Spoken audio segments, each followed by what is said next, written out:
どうもこんにちは、こんばんは。そしてはじめまして。人生のカタパルトからテイクオフする機会を伺っているものです。先日プラモデルを入れている押し入れを見てみたら、テイクオフできねえなと思ったので、ちょっとずつ作っていこうと決めました。タイミング的にも一発目にちょうどいいものを見つけましたので、これにします。まずはこちらをご覧ください。仮面ライダー、日本が誇る一大ヒーローコンテンツ。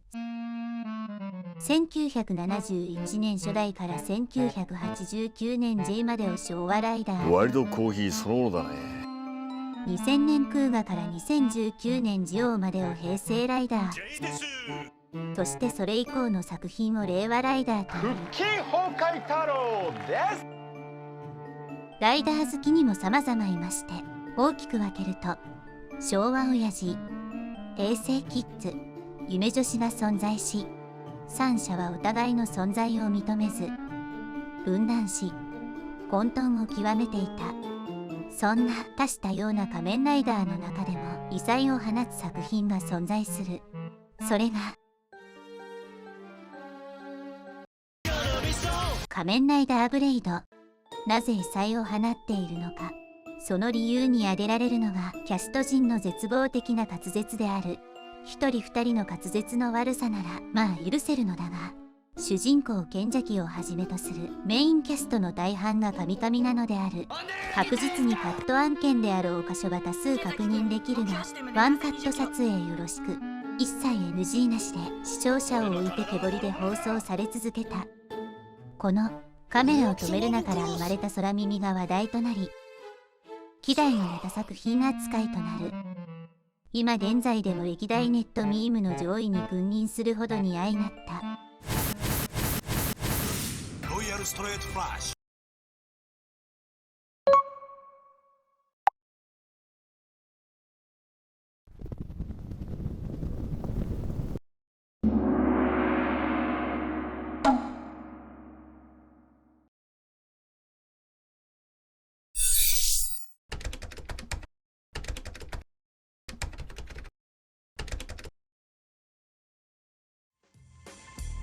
はい、では長々と説明しましたが、作ってまいりましょう。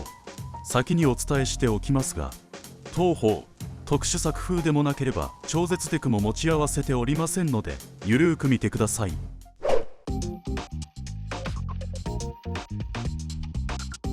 はい、何が入ってるか確認します。仮面ライダー系のプラモは比較的パーツ数少なめですね。最近のプラモはどんどんパーツ数増えてきて作る気が失せるから、これぐらいがちょうどいいです。よく最近の若い人はこういうちまちました作業苦手だよねとか言いますが、そもそもおっさんたちが始めた当初とパーツ数が違えんだよと、若者が悪いみたいに言うんじゃねえよと、なめんじゃねえよと、きっかけのハードルを下げてくれやと、うちのおばあちゃんが言ってました。計10種類余裕っすわ。自分はもっぱら全パーツをカットしてから組み立てます。とりあえず組み立てたいだけという時は、皆さんご存知アルティメットニッパーを使用します。公式の説明通り、ちょい手前でカット後、パーツに沿ってカットする2段階カットでやっつけます。このニッパーを使用することを良しとしない人もいるみたいですが、そういうところやぞ。もうね、なんなら一つ目の工程を飛ばしていきなりパーツに沿わしてカットするぐらいめんどくさがりですわ。パキッ。私は本人さえいいのであればモギララでも全然問題ないと思ってます。まあとはいえこんな感じでえぐれる時もあるので自己責任ですが、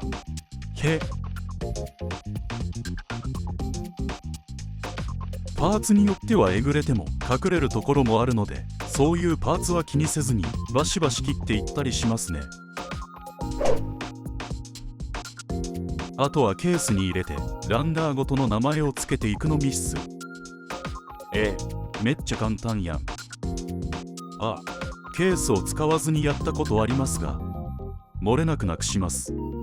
無駄金をなくしたい人はちゃんと使いましょう。はい、積み上げて完了。あとは組み立てるのみですが、説明書の通りに頭から順番に行きます。すみません。撮影がゴミすぎてほとんどが角に収まっていません。まあ、パチパチはめてステッカー貼っていくだけですわ。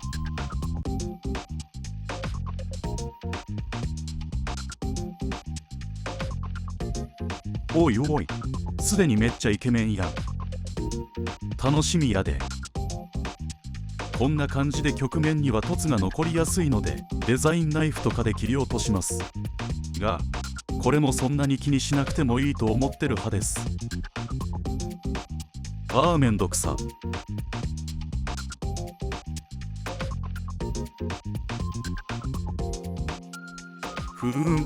エッチじゃん。どんどんいきます。腹筋スペードかっこよ。どんだけかっこええねん。日韓的で重厚なボディがたまらん。塗装なしでもシルバー感がいい味出してます。エッチじゃん。腕も細かいデザインまで再現されててクオリティの高さがうかがえます。ラウズカードを投げてるポーズも取りたいので腕の出来がいいのは加点ポイントです。エッチじゃん。ブレイバックルめっちゃリアル。ケツのスペードもエロいな。エッチじゃん。デザインの再現度もさることながら足首の可動域もいい感じですね。ポージングの際に結構無理が効いてくれます。エッチじゃん。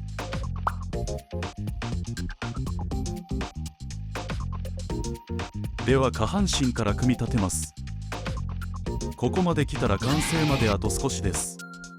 こういうパチ組みだったらほんの数時間で完成するので、時間がかかってめんどくさいという理由で作ってこなかった人はほんのちょっとソシャゲタイムを削ってやってみてはいかがでしょうか。やっぱり好きな立体物が手元にあるのっていいですよ。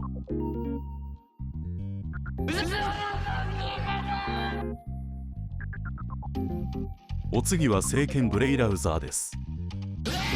短剣と長剣の2パターン用意してくれています。こっちは短剣バージョンで、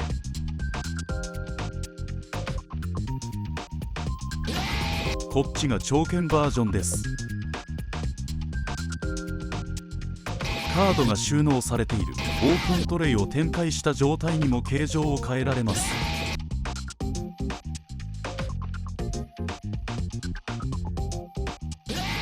はい、こんな感じです。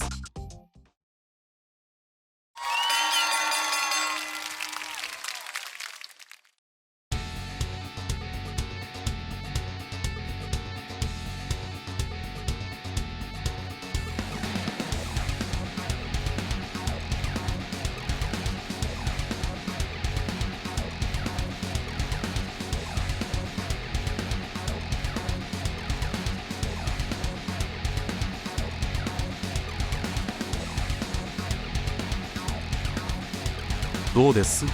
なかなかにかっこいいんではないでしょうか。その辺のグラビアポーズを取らせてみましたが、なんかかっこいいポーズに見えますよね。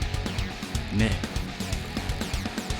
ポージングの幅も広く、原作に出てくるポーズも難なく取れます。クソ、あの滑舌がなければただただかっこいいのに。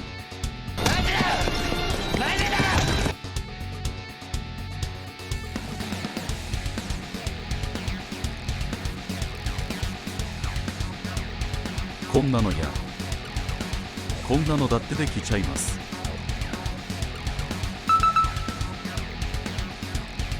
ラウズカードを持つ用のハンドパーツが用意されてますが、隙間がスカスカですぐ落ちます。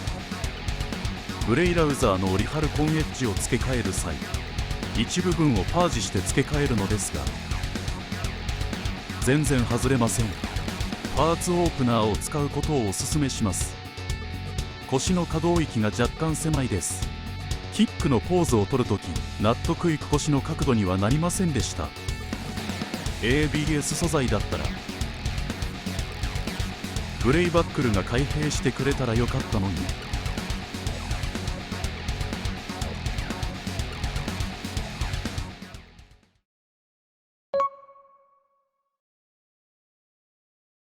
お疲れ様でした。ここまでお付き合いいただきありがとうございます。最後に少し語らせていただきます。この作品、ストーリーはかなりいいんですよ。前半の脚本家は特撮慣れしてない方だったがためにちょっとグダグダした内容だったのですが、後半からは相川翔という劇薬を投入することでなんとか持ち直した結構ギリギリの作品だったんですよね。前半はオンドールデバフがかかっていたのもあり50点、後半は演者の演技力向上とストーリーをシリアス路線へと舵を切ったことが走行し75点といったところでしょうか。まあそんな後半にも一部井上俊樹という珍役が入ってしまったので、相川はじめオルタとかいうストーリー上全く必要のないものまで出てきてしまい感情がむっ殺されます。まあそれでも賢者機の滑舌の悪さが無理してしまうぐらい綺麗にまとまりました。まだ見たことがない方はぜひ。